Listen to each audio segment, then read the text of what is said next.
لە کەناڵی شاهیدانەوە بە خزمەتانە گەمەوە بۆ بەرنامەیەکی تایبەت دەربارەی سەید قوتب ڕەحمەتی خوای لێبێت کە ئێستا لە یادی ئیعدامکردنی دەین.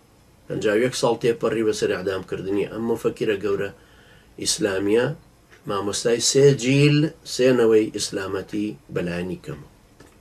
سەید قوتب ڕەحمەتی خوای لێبێت کە هێشتا لە ژیانە مابوو، کاریگەری گەشتی بۆ فیلیپین، گەشت بۆ هەموو ئەو شوێنانەی کە مسلمانی لێ لە مەدای 56 ساڵە تقریبن.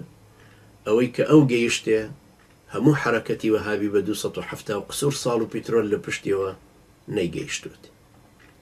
ئەو بیرمەندە گەورە ئیسلامیە کە لە 29 هەشتی 1966 ئیعدام کرا لە فەجری ئەو ڕۆژەیە، فوئاد عەلام کە دوایی بوو بە وەزیری ناوخۆی تاغوتان و پاشان چوو بۆ سعودیە، وەریانگر کە لەوێژ یارمەتی دەری نایف بن عەبدولعەزیز کە باوکی ئەم محەممەدە بوو کە لایەن بر ئێسا 42 ساڵەویش وەزیری دیفاع، وەزیری ناوخۆ بوو لەوێ.